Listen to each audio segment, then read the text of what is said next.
చిల్లర రాజకీయాలు చేసే ప్రతి చప్రిగాడికి, ప్రతి చెకోడిగాడికి ఒక విషయం గుర్తుపెట్టుకుంటారా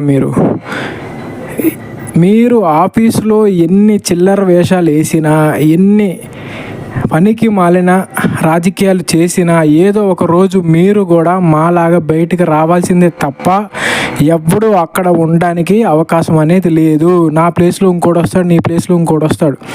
ప్రతి ఒక్కళ్ళు కూడా వచ్చేది ఉపాధి కోసమే తప్ప చిల్లర రాజకీయాలు చేయాలనే ఉద్దేశంతో అక్కడికి ఎవరు రారు. సో ఏ ఉద్యోగం అయినా, ఏ పనైనా, ఏదైనా సరే ఒకరోజు ఎవరో ఒకళ్ళు బయటికి రావాల్సిందే, రిటైర్ అవ్వాల్సిందే. ప్రభుత్వ ఉద్యోగం అయినా సరే ఏదో ఒకరోజు రిటైర్మెంట్ అవ్వాలి, బయటికి రావాలి. సో మీరు ఎన్ని చిందులు వేసినా ఏదో ఒకరోజు మీరు బయటకు రావడం తప్పదు.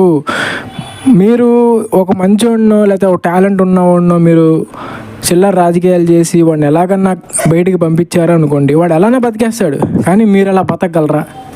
మీకు ఆ టాలెంట్ ఉందా? మీ దగ్గర నాలెడ్జ్ ఉండదు, స్కిల్స్ ఉండవు, ఏమీ ఉండదు, వర్క్ కూడా ఉండదు. జస్ట్ ఈ గ్రూపులు మెయింటైన్ చేసుకుని రికమెండేషన్తో ఏదో అలా బతుకుంటూ కాలం నెట్టుకుంటూ వస్తారు. ఏదో ఒక రోజు వస్తుంది, అందరు రోడ్డున పడే పరిస్థితి వస్తుంది. ఆ రోజు నీకు అర్థమైద్ది నువ్వేం నేర్చుకున్నావు, నీ దగ్గర ఏం స్కిల్ ఉంది, ఏం టాలెంట్ ఉంది అనేది. ఇది దృష్టిలో గుర్తుపెట్టుకొని ముందుకెళ్తే చాలా మంచిది. ఎవరైతే ఈ చీప్ పాలిటిక్స్ ఆఫీసులో చేసే బ్యాచ్లకి మరి ముఖ్యంగా గుర్తుపెట్టుకోండి.